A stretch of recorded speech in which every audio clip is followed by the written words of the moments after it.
Hello and welcome back to Nadya's Identity Files. I have with me the extremely talented and beautiful Elvira Guzman. Thank you so much for being here with me today. Thank you so much for having me. Absolutely, like 150%. We're looking out here to Hollywood Boulevard. This is a people-watching soiree. I really get a kick out of observing the folks that come down on the boulevard. We're bound to see a couple that we'll have to comment on. I just can't hold back.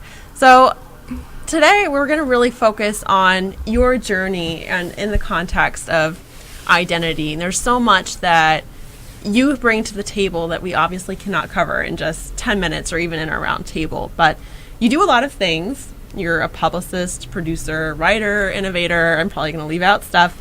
Branding strategist, TV host, a media mogul in the making. Clearly the next Oprah. So what came first, and can you tell us a little bit about the journey? Sure. So actually being an intern came first. Growing up, there wasn't anybody in my family that was in the entertainment industry, so I didn't have any role models to kind of tell me this is what a publicist does, this is what a manager or agent does, but I just knew I liked the energy of entertainment. And so when I was 18 years old, I won tickets to be an in-studio audience member at Steve Harvey's radio show. And I just remember walking into the studio and feeling this electricity within my body, and I just knew that I needed to be there. But I was 18 years old. Most people, when they get jobs in the radio stations, it's after they graduated college, after they've put in their work. And here I was 18 years old wanting to get that same opportunity. So I had to start as an intern. But after those 3 months, I landed a job with Steve Harvey, and I started working with him. And that turned out to be 9 years working right by his side. That's amazing. Can you tell us a little bit about how the transition from intern to employee happened? Definitely. I used to go into my internship 2 hours early, and I would leave 2 hours late so that they could notice my effort. I didn't have to check it until 10 o'clock in the morning yet. I would be there at 8 o'clock sorting mail, getting them coffee, offering to go. Banging on the door, let me in. Yeah, well, luckily when you're an intern, you actually get a key thing that opens all of the doors. Right. And so they don't really know what time you get in there. True. And so I used to use that to my advantage. You're not being paid necessarily, so you're like, hey. Yeah. And I used to see that they used to have tubs of CDs and fan mail that they can never get to. And so I offered to do those things, and they took notice. And Steve offered me a job as soon as my internship was over. That's super exciting. What was going through your head when that happened? I honestly thought, this was before punked, but I thought I was being punked because he's a comedian. Punked. And so I remember I literally asked him, I was like, are you playing a joke on me? And he was like, no, I'm not, because of the amount of money that he was going to pay me at 18 years old. Wow. And I was very, very excited. And from that moment on, thank God, I've been able to make it. Well, congratulations, and that's just super inspirational for young girls who feel like they have to, go through step A, B, C, all the way down to Z before they can, make a leap that's often seen as intimidating or taboo because of their age or background. So I really commend you on talking about this. Thank freely. you. And you have 2 books, obviously, where you talk about it even more, and you do encourage people in myriad ways, including your blueprint. And I'm going to show this Purpose, Awaken, and Succeed, which I'm enjoying quite a bit. I'm going to be going through and doing a lot of your exercises. This book has a number of really cool exercises, like soul work. I love that. That's so nice. And it's really important because we're often in our head. So when you were writing these books, it seems like you were thinking a lot about purpose and a purpose-driven life. Why is purpose so important to you? It's so important because I went through a sickness when I was 26 years old, and it really made me put life into perspective. I took a step back and I was thinking, is me working 18 hours a day really fruitful? I was at the point where it was great that I was making so much money, but I didn't even have time to spend it. I didn't have time to go to family vacations or to do anything that really fulfilled me. And I couldn't keep a long-lasting relationship because I would always choose work first.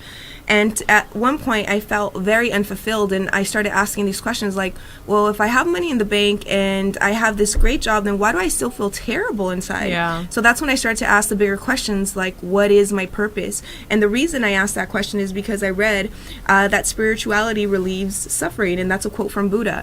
And so I wanted to study spirituality so I could stop suffering at that moment. And that's why purpose for me is very, very important. So did you start studying Buddhism philosophy specifically, or just other areas of spirituality? I studied everything. I read the Bible, I read the Quran, I read the Vedas, I read any biblical text that I could get my hands on. I read about history, about past emperors and goddesses to get my information. I love that. Yeah. That's like incredibly intersectional and dynamic. And I think when it comes to spirituality, quite often people choose to just look at it in one canon of thought, rather than like looking at the multidimensionality of spirituality. And, obviously that's helped shape your perspective on a lot. And I listened to one of your interviews, and I know that you mentioned you encourage your clients to read your book because you kind of go into the importance of them having a purpose behind what they do. What's that like?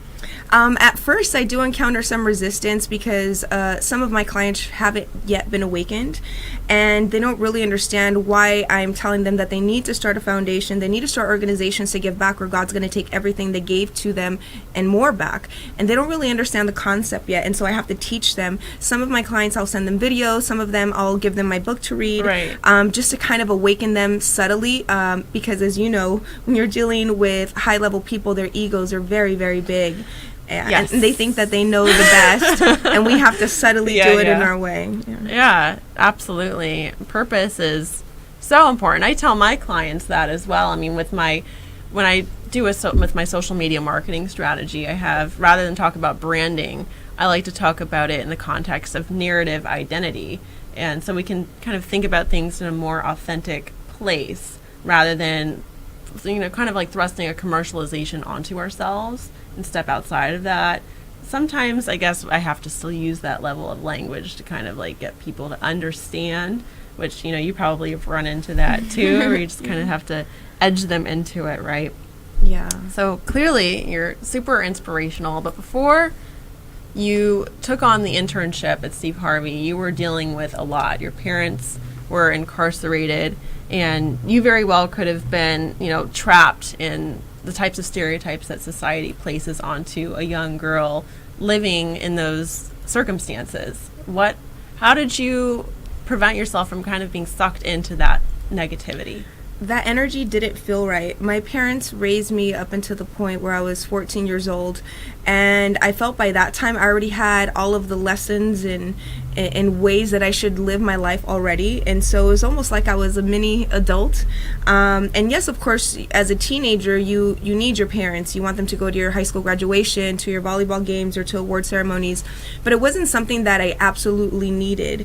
And I also think that obstacle in my life tremendously, because had that not happened, I would have never gone to get an internship. It was only out of that drive and necessity and passion that I did it.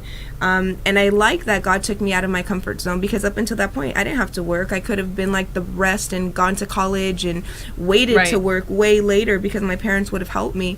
I like that happened to me. Right. And sometimes, taking these things on early rather than later, it really allows us to push ourselves really far. And so you mentor a lot of girls and women, probably girls and women who have undergone similar circumstances, but they might not have the strength that you had at that time. How do you work with them to kind of get them to see that anything is possible? Well, at first I let them know that everyone makes mistakes, and that doesn't mean that you're a failure. You just have to learn to get back up more times than you fall. And I speak at juvenile halls and at-risk schools because I could relate to these girls. When I first heard the news of my parents, I immediately went into a whirlwind, but then I had to drag myself out. So if I've been at their depths, I know how to get out. They still don't know. So I go back and I teach them how. Wonderful.